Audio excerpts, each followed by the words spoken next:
നിയമസഭാ തെരഞ്ഞെടുപ്പിന് മുന്നോടിയായി മുന്നണിയിൽ നിർണായക അഴിച്ചുപണികൾക്കും വിപുലീകരണത്തിനും UDF ഒരുങ്ങുന്നു. സീറ്റ് ചർച്ചകൾ ഉടൻ ആരംഭിക്കുമെന്നും ഫെബ്രുവരിയിൽ കാസർഗോഡ് മുതൽ തിരുവനന്തപുരം വരെ താൻ നയിക്കുന്ന രാഷ്ട്രീയ ജാഥ സംഘടിപ്പിക്കുമെന്നും പ്രതിപക്ഷ നേതാവ് VD സതീശൻ വാർത്താസമ്മേളനത്തിൽ അറിയിച്ചു. പുതിയ കേരളത്തെ അവതരിപ്പിക്കുക എന്നതാണ് ജാഥയുടെ ലക്ഷ്യം. മാറുന്ന UDF ഇടതുയ സഹയാത്രികർ മുന്നണിയിലേക്ക്. തെരഞ്ഞെടുപ്പ് എത്തുമ്പോഴേക്കും ഇപ്പോൾ കാണുന്ന UDF ആയിരിക്കില്ല വരാനിരിക്കുന്നതെന്ന് സതീശൻ പറഞ്ഞു. പതിറ്റാണ്ടുകളായി ഇടതുപക്ഷത്തോടൊപ്പം നിന്ന പ്രമുഖർ UDF പ്ലാറ്റ്ഫോമിലേക്ക് എത്തും. രാഷ്ട്രീയ പാർട്ടികളെ ചേർക്കൽ മാത്രമല്ല, മറിച്ച് അടിത്തറ വിപുലീകരിക്കുക എന്നതാണ് ലക്ഷ്യമെന്നും അദ്ദേഹം വ്യക്തമാക്കുകയും ചെയ്തു. PV അൻവറിന്റെ തൃണമൂൽ കോൺഗ്രസ്, CK ജാനുവിന്റെ ജനാധിപത്യ രാഷ്ട്രീയ പാർട്ടി അതായത് JRP എന്നിവരെ UDFന്റെ അസോസിയേറ്റ് അംഗങ്ങളായി സ്വീകരിച്ചു. എന്നാൽ അസോസിയേറ്റ് അംഗത്വ വാഗ്ദാനം വിഷ്ണുപുരം ചന്ദ്രശേഖരന്റെ കേരള കാമരാജ് കോൺഗ്രസ് നിഷേധിച്ചു.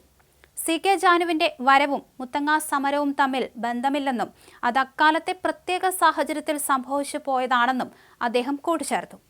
അതേസമയം സഹകരണ സംഘങ്ങളിൽ നിന്ന് 10,000 കോടി രൂപ കടമെടുക്കാനുള്ള സർക്കാർ തീരുമാനത്തെ പ്രതിപക്ഷ നേതാവ് രൂക്ഷമായി വിമർശിച്ചു. പണം ബലമായി വാങ്ങാനുള്ള ഈ നീക്കം സഹകരണ മേഖലയെ തകർക്കുമെന്ന് അദ്ദേഹം ആരോപിച്ചു. അക്രമ രാഷ്ട്രീയം അവസാനിപ്പിക്കാൻ CPIM തയ്യാറാകണം, ഇല്ലെങ്കിൽ ജനം കൂടുതൽ വെറുക്കും. സഹകരണ സംഘങ്ങളിൽ നിന്ന് 10,000 കോടി സർക്കാർ കടമെടുക്കാൻ തീരുമാനിച്ചു. ബലമായി വാങ്ങാനാണ് തീരുമാനം. അത് സഹകരണ സംവിധാനത്തെ ബാധിക്കും. നിരുപാധിക പിന്തുണ ആണ്. ഒരു ആവശ്യവും അവർ മുന്നോട്ട് വച്ചിട്ടില്ല. ആരുമായും ചർച്ചയ്ക്ക് UDF പോകുന്നില്ല.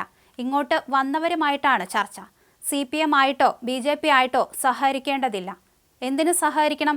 സർക്കാരിനെതിരായ വെറുപ്പ് പ്രതിഫലിക്കുക ഇനിയല്ലേ? തിളക്കമാർന്ന വിജയം UDF നേടുമെന്നും അദ്ദേഹം പറഞ്ഞു. തോൽവി ഭയന്ന് കാണിക്കുന്ന ആക്രമണം ജനങ്ങളിൽ നിന്ന് അകറ്റും. തോറ്റു എന്ന് ഇപ്പോഴും മനസ്സിലായില്ല. തോറ്റു എന്ന് അംഗീകരിക്കാൻ പറ്റുന്നില്ല. തിരുത്താനും തയ്യാറല്ല. മുനമ്പത്ത് BJP തീ കത്തിക്കുമ്പോൾ ആളിപ്പടരാൻ ഊതിക്കൊടുത്ത് CPIM. ജനങ്ങൾ സർക്കാരിനോടുള്ള വെറുപ്പ് വരും ദിവസങ്ങളിൽ പ്രകടിപ്പിക്കും. തിളക്കമാർന്ന വിജയം UDF നേടുമെന്ന കാര്യത്തിൽ സംശയമേയില്ല. സതീശൻ ആത്മവിശ്വാസം പ്രകടിപ്പിച്ചു. BJPയുമായോ CPMുമായോ യാതൊരു വിട്ടുവീഴ്ചയ്ക്കും UDF തയ്യാറല്ലെന്നും അദ്ദേഹം വ്യക്തമാക്കുകയും ചെയ്തു. എന്തായാലും അല്പം മുമ്പാണ് ഇത്തരത്തിൽ PV അൻവറും CK ജാനുവും ഉൾപ്പെടെയുള്ളവർ UDFിലേക്ക് വരുന്നു എന്ന തീരുമാനത്തിൽ എത്തിയത്. അതിനുശേഷമാണ് വിഷ്ണുപുരം ചന്ദ്രശേഖർ ആ ഒരു റിപ്പോർട്ടിനെ തള്ളിക്കളഞ്ഞത്. താൻ മാധ്യമങ്ങളിലൂടെയാണ് ഈ ഒരു കാര്യം അറിഞ്ഞതെന്നും അങ്ങനെ ഒരു തീരുമാനം എടുത്തിട്ടില്ലെന്നും വിഷ്ണുപുരം ചന്ദ്രശേഖരൻ പറയുകയും ചെയ്തു. എന്തായാലും വരും ദിവസങ്ങളിലും ഇത്തരത്തിൽ ചർച്ചകൾ നടത്താനുള്ള സാധ്യതയും കൂടുതലാണ്.